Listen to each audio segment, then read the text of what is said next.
the cut or something crazy. You got any crazy stories? You got a bunch, huh? Yeah, so one that will always stick with me just because it was the first like big blow I saw. Okay. I was in Mexico City and I was working, Jessica I and Leslie Smith's corner. Well, I was working Leslie Smith's corner, but I was working that fight.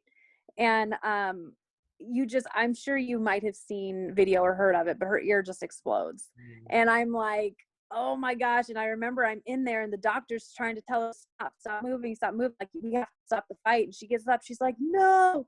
And he's like, your ear's going to fall off. She goes, I don't care. And the doctor, so even though I stopped the bleeding, I Vaseline to the ear back together. Like, I mean, it's still, the doctor called it. It was out of my hands. It was out of her hands, but she didn't give two, whats if her ear fell off. She was like, I don't care if my ear falls off. And so that would probably be like the craziest one. And then like in the cage, and then outside the cage, I mean, stuff happens everywhere. You got the crowd starting fights. There was this one coach that was really not happy with the fighter decision.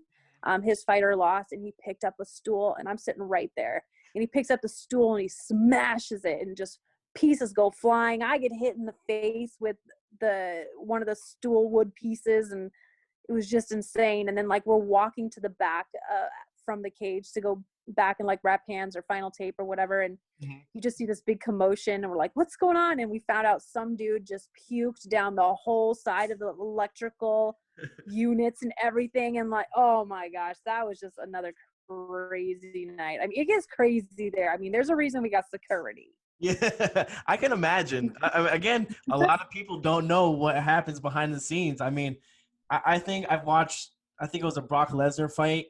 I think there was like 4 or 5 different crowd fights in that same pay-per-view. It's just nuts. Just people Dude, go. there's this one time I was in, I think like Santa Ana, California. I was doing a show and we're in the cage, and then all of a sudden this commotion, like I didn't even know what was going on. And so they lock us because it was the end of the fight, like round 3 done. Uh-huh. And the decision was made, and again, it was another not happy decision. And then all of a sudden the cage door operator like locks everyone in, like the officials, everyone. And we're like, what is happening? We look up into the stands, and the girlfriend to the guy that won and the girlfriend to the guy that lost are just banging it out in the stands, like literally knees to the face. Wow. It was insane. And then they run to the cage and they're trying to crawl over the top of the cage, and like, we can't leave. And it's just like, what are we gonna do? It was crazy. Yeah, that's, again, those are good stories though. Those are classic right there. I mean, you They're can't make crazy. it up. That's nuts. Yeah. Oh man.